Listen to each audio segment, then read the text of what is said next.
मैं additional SP अर्चना झा यहाँ additional SP rural के पद पर पदस्थ हूँ और आज आप सभी से अपने कुछ अनुभव साझा करूँगी कि क्या हम ऐसे रिजल्ट्स के तनाव को कैसे दूर कर सकते हैं, क्या कारण है और इससे हमको कैसे हम इनसे उबर के बाहर आ सकते हैं और टेंशन फ्री रह सकते हैं।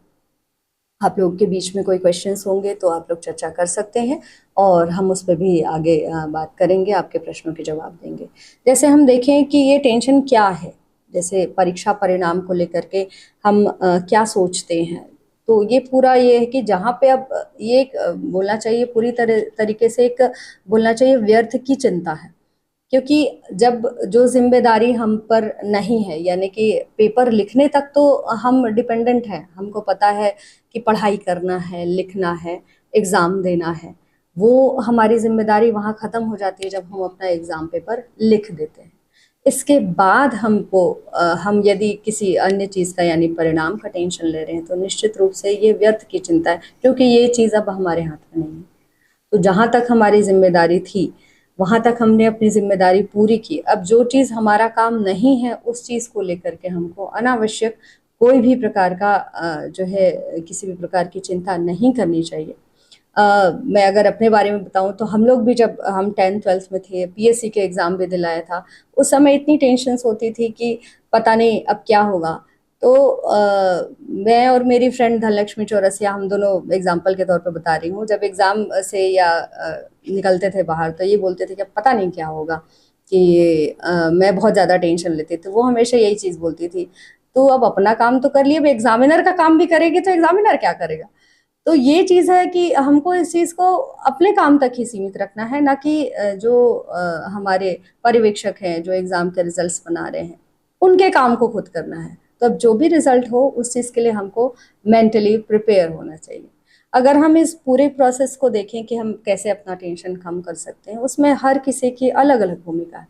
स्टूडेंट की अलग भूमिका है कि एक स्टूडेंट को क्या करना चाहिए, पेरेंट्स की अलग भूमिका है कि हम पालकों का क्या कर्तव्य होता है, क्या दायित्व होता है, इसको हम कैसे इस चीज़ में जो है शॉर्ट आउट कर सकते हैं। साथ ही साथ टीचर्स की भी भूमिका होती है, चूँकि परीक्षा, स्कूल और टीचर्स एक दूसरे से कहीं जितने ज़्यादा जुड़े हुए हैं वही स्टूडेंट्स को बहुत अच्छे से समझ सकते हैं। तो इस पूरे प्रोसेस में जैसे हम पालकों की बात करें तो जैसे पालक आज के युग में हम देखें तो हम जितनी प्रतिस्पर्धा बढ़ते जा रही है, तो हर पेरेंट्स चाहते हैं कि हमारे बच्चे के नाम से हमारा नाम हो। जैसे ये कौन पेरेंट्स की पहचान है, तो ये जो 12th टॉपर है या ये इसके बच्चे ने इतने इस कॉम्पिटिटिव एग्ज़ाम में सिलेक्शन लिया है या इतनी रैंकिंग है। तो अपने स्टेटस को हम कहीं ना कहीं, अपनी इच्छाओं को कहीं ना कहीं बच्चों के ऊपर थोपने की कोशिश करते हैं कि हम उनसे जो चीज़ें, हम खुद का रिजल्ट देखें तो कहाँ हम कभी, हमने मतलब बहुत कम ही पेरेंट्स होंगे जिन्होंने कभी बहुत अच्छे रिजल्ट्स थ्रू आउट उनके रहे हों, या बहुत कम 0.001% ऐसे पेरेंट्स होंगे जो कभी फेल नहीं हुए होंगे स्कूल या कॉलेज में। तो इसके बाद भी हम अपने बच्चों से हमेशा उम्मीद करेंगे कि नहीं वो हमेशा टॉप करें, बहुत अच्छी रैंकिंग लाएं, क्योंकि पड़ोसी का बच्चा बहुत अच्छी रैंकिंग लेके आया है या फला जी का लड़का जो है बहुत अच्छे नंबर्स लेकर के आया है। तो हम जो ये कंपैरिजन करते हैं और ओवर एक्सपेक्टेशन अपने बच्चों से करते हैं, वो कहीं ना कहीं उनको प्रेशराइज करता है। इसलिए मैंने सबसे पहले पालकों की बात की, क्योंकि पेरेंट्स की ही सबसे पहली जिम्मेदारी होती है कि अपने बच्चों को मेंटल स्ट्रेस से फ्री रखना, उनको कैसे हम ज़्यादा से ज़्यादा खुश और पॉजिटिव रख सकें। घर से ही हमको ये संस्कार बच्चों में देने होंगे कि वो कहीं ना कहीं हर प्रकार की परिस्थिति को कैसे फेस कर सकते हैं, उन परिस्थितियों का कैसे सामना कर सकते हैं। इनको हमको यह सिखाना होगा कि ज़रूरी नहीं है हर बार हमारे साथ सब अच्छा ही हो, क्योंकि बहुत से कारण होते हैं एग्ज़ाम के टाइम पे, जो कि कई बार हो सकता है हमें डिस्ट्रैक्ट करें, कई बार स्वास्थ्यगत कारण हो सकते हैं। जैसे मैं अपना खुद का एग्जांपल बताऊं, हम जब पीएससी मेंस का पेपर था मेरा, तब मेंस के पेपर के ही 15 दिन पहले मुझे हार्पिस हो गया था।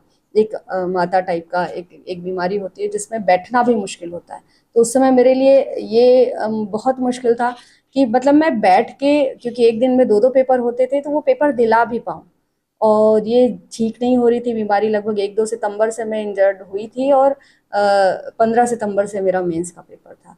तो उस समय बस इतना मैं ठीक हो पाई कि मैं एटलीस्ट पेपर के लिए बैठ पा रही हूँ। बट मेरे पेरेंट्स ने कहीं मुझे इस दौरान प्रेशराइज नहीं किया कि आप नहीं तुमको करना है या इसी अटेम्प्ट में निकालना है। बस उनका ये था कि बेटा बैठ पाएगी तो दिला लेना, नहीं बैठ पाएगी तो मत दिलाना, कोई ज़रूरत नहीं है, अगली बार ट्राई करेंगे।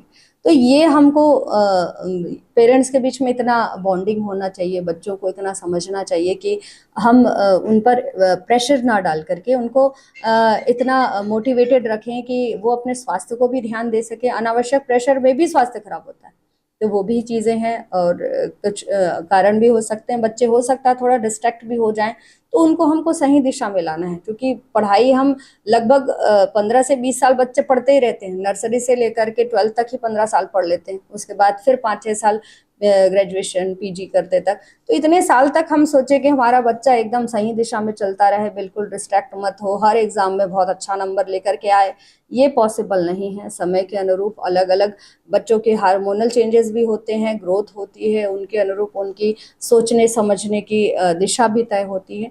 तो उस समय हो सकता है कि कहीं कहीं बच्चे को आपकी ज़रूरत हो सही दिशा में लाने की, या कहीं कहीं उनकी गलतियों को माफ़ करने की भी। तो हम उनसे हमेशा ये ओवर एक्सपेक्टेशन ना रखें कि बच्चा हमेशा 90 अबव परसेंटेज लाएगा, 80 अबव परसेंटेज लाएगा। इनफैक्ट मैं अपने रिजल्ट की बात करूं तो 10th में मुझे भी 77 परसेंटेज मार्क्स मिले थे। मैं कहीं टॉपर नहीं थी अपने स्कूल की। तो हम अगर ऐसे बहुत से लोगों से, जिन भी सफल लोगों से आप बात करेंगे, तो देखिएगा कि कहीं किसी का कहीं पे मतलब मुश्किल से 0.01% ऐसे लोग होंगे जो कि 10th 12th वगैरह में अपने स्कूल कॉलेज में टॉपर रहे हों। बाकी सभी कहीं ना कहीं कोई फर्स्ट डिवीजन, कोई सेकंड डिवीजन, अलग अलग नंबरों से सभी पास हुए होते हैं। अतः हम इस परिणाम को इस रूप में ना लें कि यही जो है इनके करियर को डिसाइड करेगा या बच्चों के आगे के भविष्य को डिसाइड करेगा। तो अलग ऑप्शंस हैं। और इनफैक्ट हम करियर की बात करें तो बहुत सारे आज के युग में करियर के ऑप्शंस हैं। जैसे बच्चा एक बहुत अच्छा बिजनेसमैन हो सकता है आगे जा कर के, कहीं पे स्पोर्ट्समैन हो सकता है अगर कहीं पे उसको इंटरेस्ट हो। आज के डेट में एक्टिंग भी बहुत अच्छा ऑप्शन है, सिनेमेटोग्राफर है, और कई ऐसे करियर ऑप्शन है। यूट्यूबर्स आजकल कितने बहुत अच्छा करियर हो गया है लोगों का। तो जो भी उनकी योग्यता है उसके अनुरूप, ज़रूरी नहीं है कि इन सभी करियर ऑप्शंस में आपको बहुत अच्छे मार्क्स 10th या 12th में आने की ज़रूरत है। इनफैक्ट कई में तो डिग्रीज की भी आवश्यकता नहीं है। आज कृषि के क्षेत्र में भी देखें तो उन्नत कृषि करके, वैज्ञानिक कृषि करके बहुत अच्छा जो है अपने करियर को लोग चला सकते हैं। तो हमारे पास ऑप्शंस बहुत है, केवल हम इन रिजल्ट्स पे डिपेंड हो करके अपने बच्चों को प्रेशराइज करने की बिल्कुल भी कोशिश न करें। उनको कहीं भी हम कंपेयर करने की कोशिश न करें। हर बच्चा अपने आप में यूनिक है, उसकी अपनी क्वालिटीज़ हैं, उसमें अपनी प्रतिभाएं हैं। हो सकता है वो प्रतिभा आप अभी समझ पा रहे हो सकता है ना समझ पा रहे हो। बच्चों में उतनी मैच्योरिटी भी नहीं होती, टीनेजर्स हैं, तो वो खुद भी अपने आप को भी एनालाइज करते होते हैं कि नहीं मुझे ये पसंद है या ये पसंद है, ये सब्जेक्ट लूँ या वो सब्जेक्ट लूँ। तो वो खुद ही अपने उलझनों में इतने उलझे होते हैं। उसके बाद फिर हम खुद उनको प्रेशर डालेंगे। साथ ही साथ हम चाहते हैं हमारा बच्चा ये भी सीख ले, वो भी सीख ले, यहाँ भी ये क्लास चला जाए, फिर ट्यूशन चला जाए, फिर स्कूल चला जाए, फिर स्विमिंग क्लास चला जाए, और बहुत सारी चीज़ें हम अपने बच्चों से एक्सपेक्ट करते हैं। लेकिन अगर हम ये एक्सपेक्टेशन है तो ओवरऑल ग्रो हम बच्चों को करना चाह रहे हैं, लेकिन ये कहीं भी हम उनके परसेंटेज को लेकर के क्राइटेरिया ना बनाए कि अगर इतने परसेंट आएगा तभी मेरे बच्चे अच्छे हैं या सही दिशा में जा रहे हैं, या कोई हम ऐसा क्राइटेरिया ना बनाए कि टॉप ही करना है या कुछ है। हो सकता है किसी सब्जेक्ट में बच्चा फेल भी हो जाए, हमको इस चीज़ के लिए मेंटली प्रिपेयर रखना है और बच्चों को समझना है कि अच्छा कारण क्या था इस चीज़ का, क्या बच्चे को अच्छे से समझ में वो सब्जेक्ट नहीं आ रहा है, आगे मैं उस चीज़ के लिए बच्चे को कैसे पढ़ा सकते हैं, क्या ऐसे ऑप्शंस दे सकते हैं उनको कि बच्चे उस सब्जेक्ट को बेटर तरीके से समझ पाएँ, अच्छे से खुद से सीख पाएँ और उस पे अच्छे आंसर्स लिख पाएँ, उस सब्जेक्ट में फ्रेंडली हो पाएँ। उसके लिए हमको साल भर नेक्स्ट ईयर में, अगले सेशन में उसके लिए प्रयास करना होगा, ना कि जो बीत गया उसके लिए हम बच्चे को दोषी ठहराएं। तो पेरेंट्स की सबसे महती जिम्मेदारी है जो हम अभी बात कर रहे थे।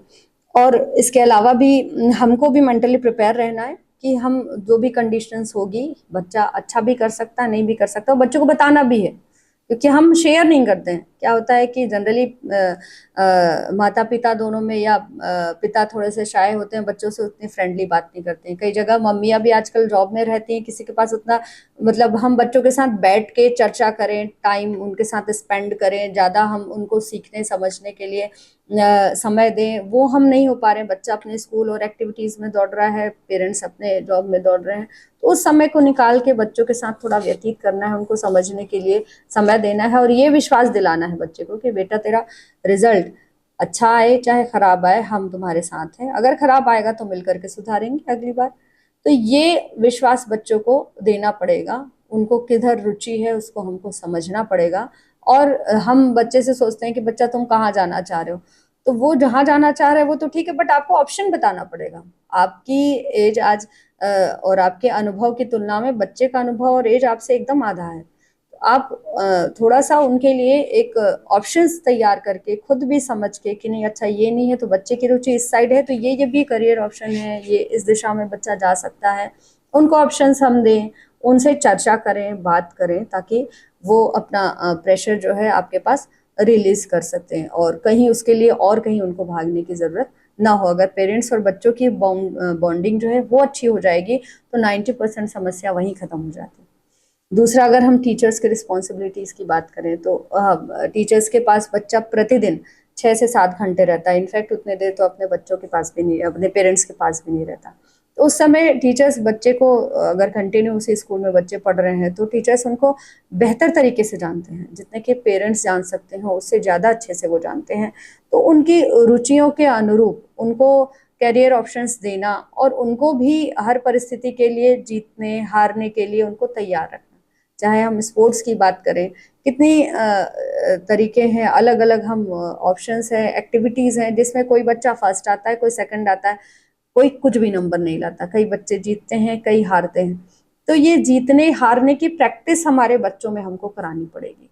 हम हमेशा ये उनको ना करें कि बच्चा जीतेगा ही, कभी हारेगा कभी जीतेगा। तो ये चीज़ें हैं, उससे हम हर परिस्थिति के लिए उनको तैयार करें कि नहीं ऐसा भी हो सकता है। हम हमेशा ये एक्सपेक्ट करते हैं कि हमारे साथ अच्छा ही होगा, जो भी होगा बेस्ट होगा, लेकिन वो हम किस चीज़ को अच्छा मानते हैं कि यहाँ पे हमारा अच्छा नंबर आ गया तो वो अच्छा है, सिलेक्शन हो गया तो अच्छा है, और सिलेक्शन नहीं हुआ तो।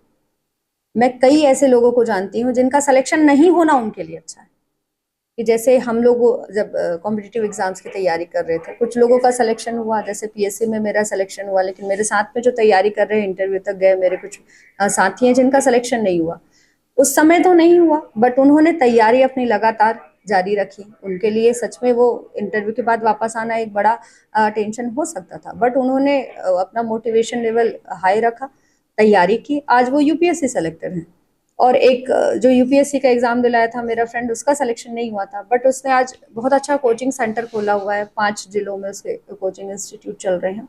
काफ़ी अच्छा वो कितने लोगों को सेलेक्ट करा पा रहे हैं और काफ़ी अच्छा काम कर रहे हैं। तो ऐसे ऑप्शंस हम सोचते हैं कई बार कि अगर ये चीज़ नहीं हुई तो हम यहाँ पे फेल हो गए और इसके बाद कोई ऑप्शन नहीं है। तो कई बार फेल होना भी बहुत अच्छा होता है। अगर हम शायद फेल नहीं होते उस चीज़ में तो शायद हम उससे बेटर की तैयारी नहीं करते।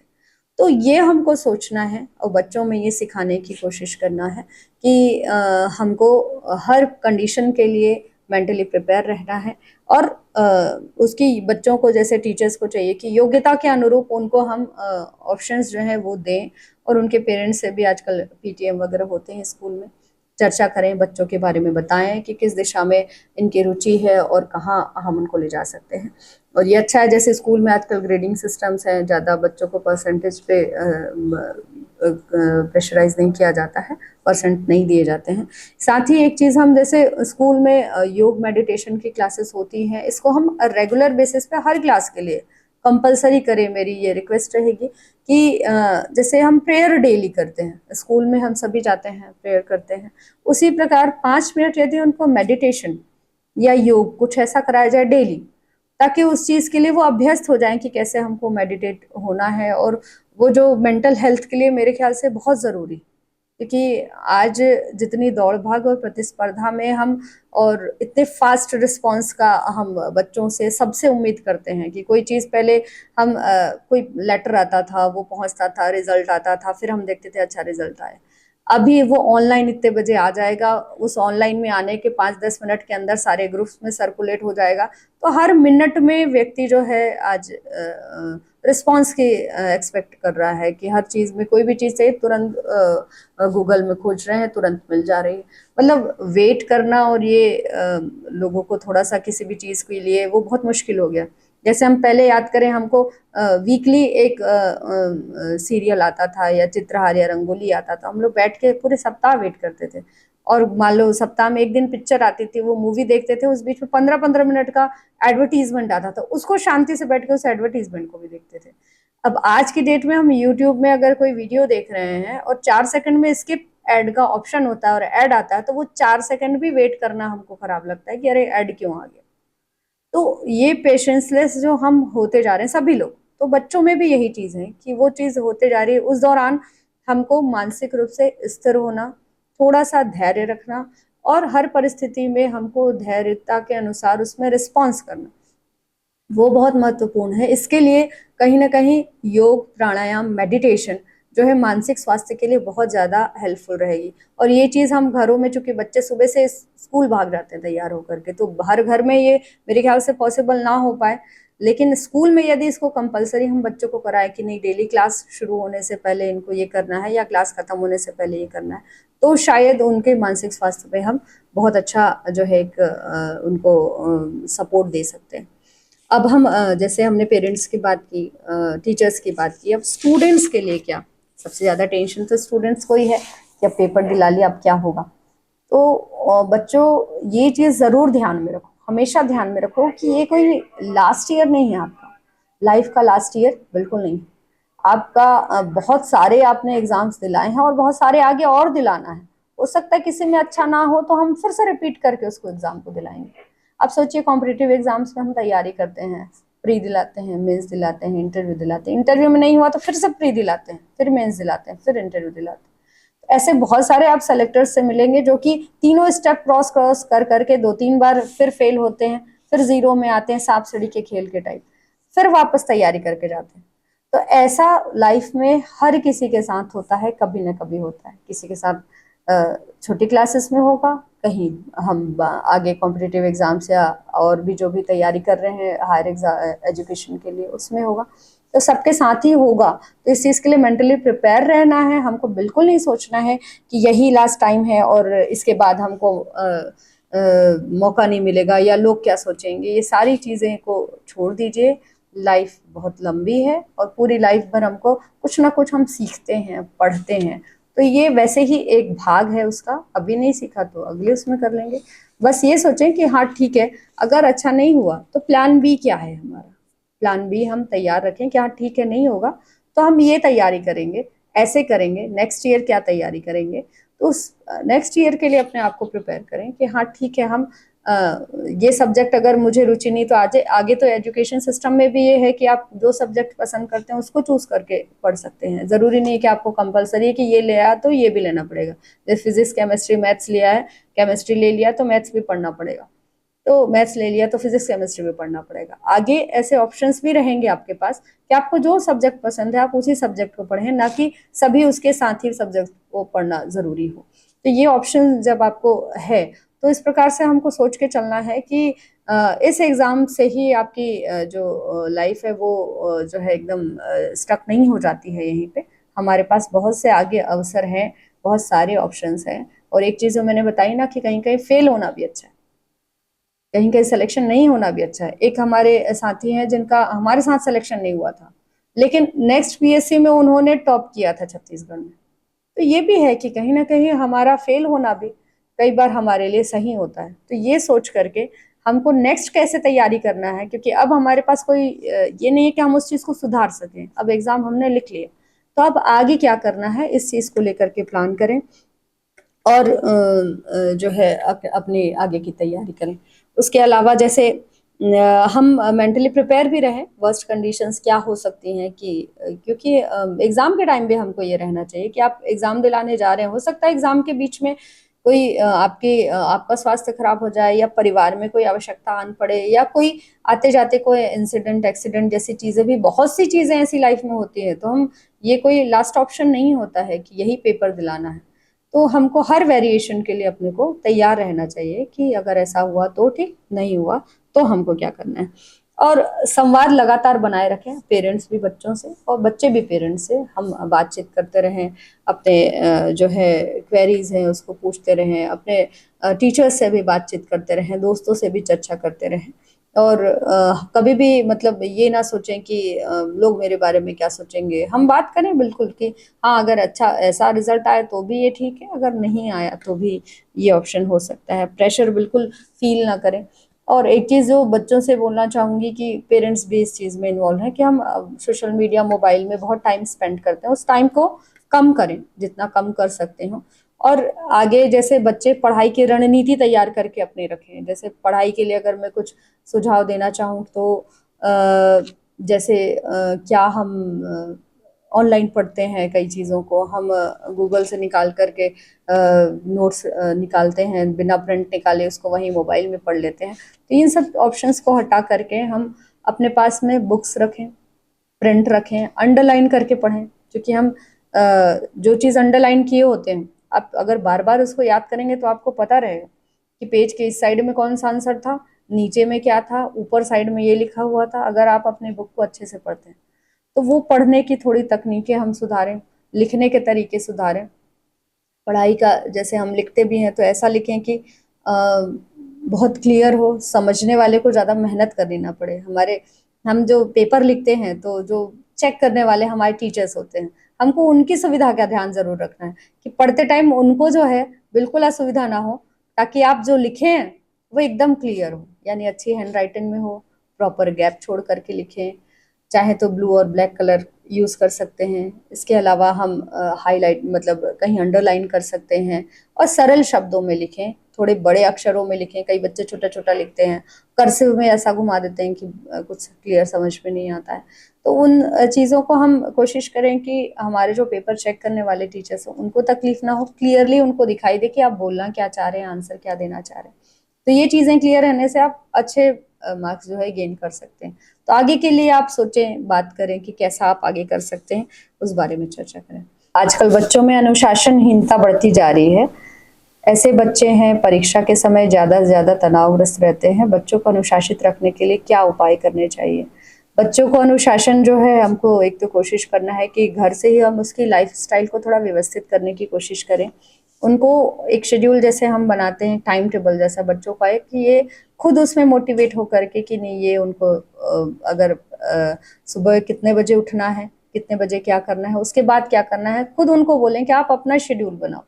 और उस शेड्यूल में ज़रूरी नहीं बहुत सारी चीज़ें शामिल हो, एक सिंपल लाइफ का अगर वो जिसमें आराम भी कर रहे हो, जैसे कि अभी गर्मी की छुट्टियां हैं, उसी में हम उनको बोलें कि आप अपना खुद का शेड्यूल बनाइए कि आप क्या करेंगे। अब उस शेड्यूल में वो खुद भी अगर फ्रेश माइंड में बैठेंगे तो अपने लिए सोचेंगे, अच्छा मैं 4 घंटे तो सिर्फ टीवी ही देख रहा था, या इतने घंटे मैं क्या किया हूँ। तो अगर वो खुद की लाइफ को एनालाइज करेंगे बच्चे कि मुझे इतने अगर इतना समय है तो मैं इसमें ये कर सकता हूँ, क्या आप इंटरेस्ट ले रहे हो, जैसे हॉबीज है उनकी, तो उतने देर एटलीस्ट वो अपनी हॉबी की बात करें, हॉबी से रिलेटेड कुछ काम अपना करें। तो वो अगर शेड्यूल खुद बनाएंगे, फिर उनसे हम फॉलो करने के लिए कहें कि ये आप फॉलो करिए, ना कि अपना बनाया हुआ शेड्यूल थोपने के बजाय उनसे हम फॉलो करवाएं उस चीज़ को। तो धीरे धीरे अगर वो अपनी चीज़ों को फॉलो करना सीखेंगे, और अपने शेड्यूल को, अपने प्रायोरिटीज़ को, जैसे प्रायोरिटी में बच्चों को लगता है कि जैसे स्कूल से जब वो आते हैं तो अभी तो थक गए स्कूल से आए, खेलते कूदते जब फिर रात को 8 9 10 बज जाते हैं, तब याद आता है अरे होमवर्क नहीं हुआ है, तब वो रात में बैठते हैं होमवर्क करने। तो वो प्रायोरिटी में उनको चेंज कराना है कि भाई आपका अगर कल का होमवर्क है तो उसको आप स्कूल से आकर के पहले कर लीजिए, उसके बाद आपका जो टाइम बचता है और उसमें फिर अपनी हॉबीज और टीवी और जो भी उनको देखना है, तो वो हम सबको मिल करके थोड़ा उनके साथ में चर्चा करके उनको करना पड़ेगा। मैडम जी, 10th के बाद क्या करें, ये यशोदा साहू जी ने पूछा है। 10th के बाद सभी को पता है, 10th के बाद अपन को 11th 12th पढ़ना है। 10th के बाद जो सब्जेक्ट में इंटरेस्ट हो वो सब्जेक्ट लेना है। और आगे पढ़ना है अपने को।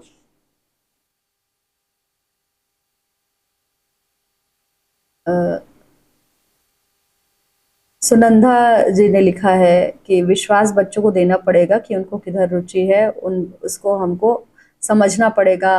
हम बच्चे से होते हैं। बच्चा तुम कहाँ जाना चाह रहे हो, आप थोड़ा सा उनके लिए ऑप्शंस तैयार करके खुद भी समझ लिए। हाँ बिल्कुल, आपने अच्छा सुझाव दिया है कि बच्चों से हम चर्चा करें और उनकी समझ के अनुरूप, उनके इंटरेस्ट के अनुरूप उनको दें। आजकल स्कूलों में एक ही क्लास में 55 से 60 बच्चे बिठाते हैं। पढ़ाई की गुणवत्ता में सुधार की ज़रूरत है। देखिए, जो बेस्ट ऑप्शंस हैं स्कूल में वो देने की कोशिश हमेशा हमेशा टीचर्स करते हैं, तो हमको भी इसमें सपोर्ट करना है। पढ़ाई में सभी बच्चों को एक टीचर अच्छे से पढ़ा सकते हैं, सभी बच्चों को इंटरेस्ट लेकर के उसमें ध्यान देना चाहिए। तनाव दूर करने के लिए स्कूल शिक्षा या जिला प्रशासन का सहयोग बहुत अच्छा प्रयास है, सराहनीय पहल। आप धन्यवाद पटेल जी, आपने यहाँ पे प्रशासन को धन्यवाद दिया है। मैडम जी, स्कूल के बच्चों को ट्रैफिक नियमों की जानकारी हो, इसके लिए उन्हें ट्रैफिक पार्क में भ्रमण करने ले जाना चाहिए। स्कूल में बाइक लाने पर रोक लगानी जानी चाहिए, क्योंकि बच्चे अव्यवस्थित रूप से वाहन चलाते हैं, जिससे दुर्घटना की संभावना बनी रहती है। आलोक वालिम्बेल जी ने ये लिखा हुआ है। बिल्कुल, आपका सुझाव हमारे लिए जो है अनुकरणीय है। हम बच्चों को ट्रैफिक पार्क बीच में दिखाते रहे हैं, और ट्रैफिक नियमों को लेकर के हमने ट्रैफिक की पाठशाला जो है बिलासपुर में चलाई है, जिसमें लगातार सभी बच्चे जो है और इनफैक्ट बड़ों को भी हमने शिक्षित किया है, और स्कूलों में जाकर के विशेष रूप से बच्चों को शिक्षित करने का प्रयास किया है। और आगे भी जैसे ही अब स्कूल खुलते हैं, हम बच्चों को ज़रूर ट्रैफिक पार्क का भी भ्रमण कराएंगे और ट्रैफिक अवेयरनेस लाने की कोशिश करेंगे। मैं यहाँ बच्चियों से विशेष रूप से रिक्वेस्ट करना चाहूँगी कि पेरेंट्स से भी और बच्चियों के बारे में भी ये बोलना चाहूँगी कि बच्चियाँ हमारी पढ़ाई करती हैं, तो उनके पास एक एक्स्ट्रा बर्डन और प्रेशर रहता है, जो कि बच्चों में नहीं रहता, बच्चियों में ज़्यादा रहता है। कि भाई अगर हम जैसे 12th बच्चे निकल गए, तो कई ग्रामीण परिवेश में ये होता है कि आगे उनको पढ़ने के लिए बाहर जाने दिया जाएगा कि नहीं। अगर आगे अच्छे परसेंटेज नहीं आते हैं, तो उनको जो है ऑप्शन करियर का मिलेगा या नहीं, क्योंकि उनके पास ऑप्शंस बहुत कम होते हैं। कई पेरेंट्स हैं आज भी जो बच्चियों को बाहर भेजने से डरते हैं, या कहीं उनको शादी का प्रेशर रहता है कि नहीं, अब बच्चे का 12th हो गया है, अब जैसे तैसे ग्रेजुएशन करे या ना करे, अब इसकी शादी कर देना है। एक लाइबिलिटी के तौर पे अभी भी कई क्षेत्रों में बच्चियों को भी देखा जाता है। तो पेरेंट्स से मेरा अनुरोध है कि बच्चों से ज़्यादा, मेरे ख्याल से मैं आज के युग में सोचूं तो बच्चियों को अपने पैर पे खड़ा करना बहुत ज़रूरी, उनको अच्छी शिक्षा देना बहुत ज़रूरी, उनको करियर के सारे ऑप्शंस देना बहुत ज़रूरी। क्योंकि शिक्षा न केवल आपको अपने पैर पे खड़ा होना, आपको जो है आय का साधन देती है, डिग्रीज देती है, उसके अलावा जीवन जीने की कला सिखाती है। शिक्षा आपको मैच्योरिटी देती है, और एक जो बच्ची है बड़े होकर के एक पूरे परिवार को एक संस्कार देगी, परिवार को लेकर के चलेगी। वहाँ बच्ची को पढ़ा लिखा होना, समझदार होना, शिक्षित होना, मैच्योर होना बहुत ज़रूरी है, तभी वो पूरे परिवार को वो शिक्षा दे पाती है। तो ऐसे में यदि आप वो ऑप्शन ही यहीं पेरेंट्स खत्म कर देंगे, तो आप आगे कैसे बढ़ेंगे। दूसरी चीज़, आर्थिक रूप से आत्मनिर्भर होना बच्चियों का बहुत ज़रूरी है। जहाँ हम बच्चियों में, महिलाओं में घरेलू हिंसा की बात करते हैं, दहेज प्रताड़ना की बात करते हैं, या चूंकि मैं एक पुलिस ऑफिसर हूँ, यहाँ पे बहुत से ऐसे केसेस देखती हूँ जहाँ पे बच्चियों की प्रताड़ना अलग अलग रूप में कहीं ना कहीं विवाह पश्चात होती है। तो वो चीज़ें भी आप यहीं ख़त्म कर देते हैं, क्योंकि बच्चा यदि आत्मनिर्भर है, आर्थिक रूप से किसी पे डिपेंडेंट नहीं है, तो फिर उनके साथ में प्रताड़ना और वाली बातें सब वहीं खत्म हो जाती हैं। क्योंकि बहुत से लोग केवल इसलिए उस प्रताड़ना को सहते हैं क्योंकि उनके पास कोई ऑप्शन नहीं है। आर्थिक रूप से पहले माता पिता पे निर्भर थे, अब आगे ससुराल पे निर्भर है।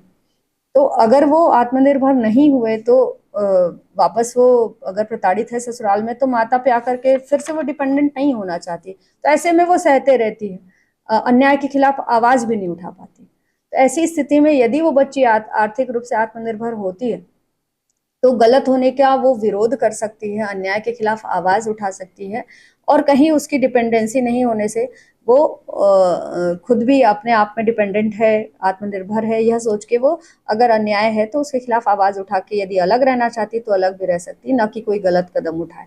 तो जितने घरेलू हिंसा या मानसिक शारीरिक प्रताड़ना वाली बातें हैं वो एक सिरे से वहीं खारिज हो जाती है जब बच्चियां अपने आप में आत्मनिर्भर आर्थिक रूप से हो जाती है। साथ ही साथ बाहर निकलती हैं घर से तो उनका एक विकास भी होता है मानसिक रूप से, पूरे देश दुनिया को देखती हैं, समझती हैं, सही निर्णय की क्षमता जो है उस शिक्षा से वो ले पाती हैं। अतः कहीं गलत होने पर उनको वो आत्मविश्वास आता है कि नहीं ये गलत है और ऐसा नहीं होना चाहिए, ताकि वो उस चीज के खिलाफ विरोध कर सके, आवाज उठा सके। इसलिए बच्चियों को जरूर पढ़ाइए और एक्स्ट्रा प्रेशर बिल्कुल मत दीजिए, क्योंकि उनके पास आप खुद ही ऑप्शंस कम दे देते हो, ईयर्स कम देते हो कि नहीं अब बच्ची 22 23 24 साल की हुई, अब आप जितना पढ़ना था पढ़ लिया, अब तुम्हारी शादी करेंगे, ससुराल वाले पढ़ाएंगे तो पढ़ लेना, नहीं पढ़ाएंगे तो मत पढ़ना।